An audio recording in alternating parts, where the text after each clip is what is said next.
Jadi ya, hadirin yang kami hormati, sebelum ke Ibu Kajari, kami ingin mendengarkan pernyataan dari Pak Amsal Kesistepu, ya, baru ke Ibu Kajari, lalu kami ingin mendengarkan keterangan dari Pak Kajati dan Pak Ketua Komisi Kejaksaan. Kami persilakan Pak Amsal.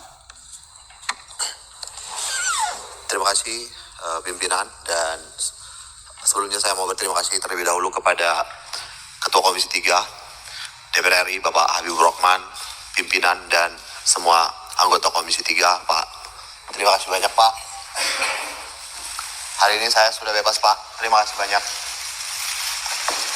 Dan terkhusus juga buat Bapak Hinca Panjaitan yang mewakili Komisi 3 sebagai penjamin saya juga dan yang mengawal kasus ini juga.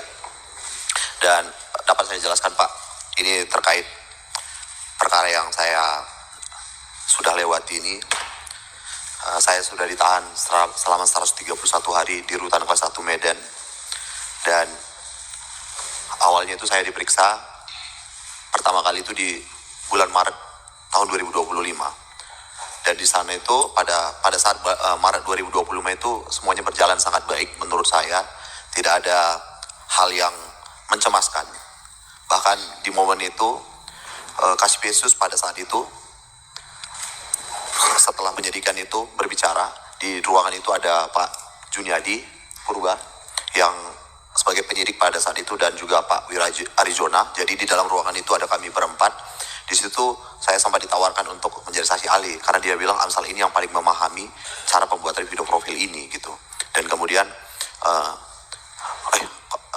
sempat juga ada penawaran untuk pembuatan video profil Kejaksaan Negeri Karo gitu. Tapi memang tidak saya iakan karena ada beberapa alasan seperti yang sudah saya sampaikan, dan saya hanya mengiyakan untuk mereview jalannya penyidikan yang saya upload di akun TikTok saya, Pak.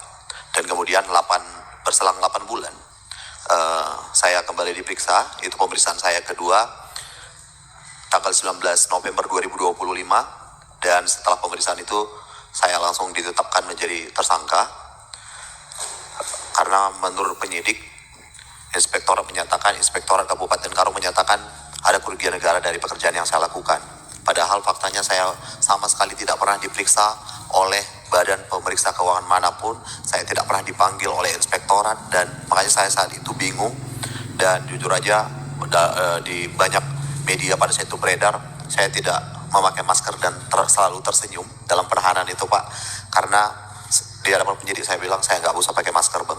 Waktu penyidik Bang Juniadi Purba menawarkan saya masker, saya bilang nggak perlu, Bang, karena nggak ada yang perlu ditutupi. Saya nggak malu karena saya bukan koruptor, saya tidak mencuri sedikit pun uang dari negara ini. Dan kemudian saya langsung dibawa ke Rutan Kelas 1 Medan. Ya, saya nyampe itu sekitar jam 7 malam. Dan terkait intimidasi lewat brownies coklat, itu terjadi di tanggal 1 Desember 2025. Kenapa saya sangat ingat, saya tulis semua kejadian-kejadian itu di buku ini, Pak. Judul bukunya ini Cerita Orang Kalah. Cerita Orang Kalah ini saya pastikan saya buat karena tidak semua orang yang ada di penjara itu adalah orang-orang yang bersalah. Dan di situ di tanggal 1 Desember 2025 itu yang mendatangi saya pada saat itu adalah Bapak Wira Arizona, memberikan saya sekotak brownies coklat itu dengan kalimat, "Udah, Abang, gak usah ribut-ribut, ikutin aja harusnya. Ngapain Abang capek-capek pakai pengacara? Nanti kita bantu di tuntutan. Ada yang terganggu." Kurang lebih seperti itu, pimpinan. Dan tapi saya di situ cuma tersenyum. Saya bilang enggak, saya akan terus melawan. Itu pimpinan, dan itulah kronologi singkat sampai proses adanya brownies coklat itu. Memang kalau dari konten-konten yang saya upload, bahkan sebelum tanggal 19 November 2025, sebelum saya ditahan, saya sudah menyiapkan beberapa video-video tentang bagaimana proses pembuatan video profil ini. Jadi sebelum saya ditahan sudah ada beberapa part, dan saya sudah pesan kepada istri saya, kalau ada sesuatu yang buruk yang terjadi, tolong angkat semua video-video ini gitu.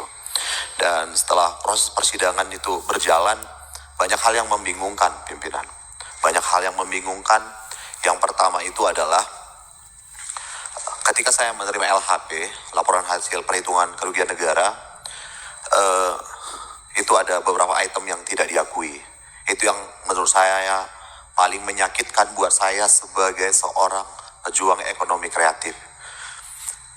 Karena ketika ide tidak diakui, ini bukan saja sebuah kejahatan, tapi ini sebuah penghinaan akan sebuah karya. Editing tidak diakui, ini sebuah penghinaan akan sebuah profesi. Dubbing tidak diakui, cutting tidak diakui, apalagi yang paling sederhana sebenarnya mikrofon. Itu di setiap video yang saya buat itu, kalau pihak auditor benar-benar mengecek semua video yang saya kerjakan itu, kelihatan kok semuanya pakai ada clip on-nya gitu, tapi tidak diakui juga. Dan yang hal yang lain yang saya pikir dari awal sebenarnya majelis hakim yang memimpin persidangan saya itu memimpin persidangan dengan sangat baik, Yang Mulia. Karena ada beberapa pertanyaan yang menurut saya ini sangat jelas membingungkan. Jadi ada satu kali persidangan itu kami angkat juga di fakta persidangan di konten-konten kami. Majelis hakim bertanya kepada kepala desa, apakah terdakwa ini, apakah kenal dengan terdakwa? Seluruh kepala desa menjawab kenal. Apakah siapa dia? Dia yang mengerjakan pembuatan video profil di desa kami. Dan kemudian hakim kembali bertanya, apakah dia ada memberikan proposal? Serempak kepala desa menjawab ada. Berapa nilai proposalnya? 30 juta. Dan kemudian berapa yang kalian bayarkan? 30 juta. Apakah kalian ada mendapatkan uang dari Amsal? Semua kepala desa bilang tidak. Terus majelis hakim bertanya, terus kenapa dia di penjara? Semua kepala desa bilang tidak tahu, Yang Mulia. Dan saya, jangankan kepala desa yang memegang anggaran, saya juga bingung dengan kondisi itu.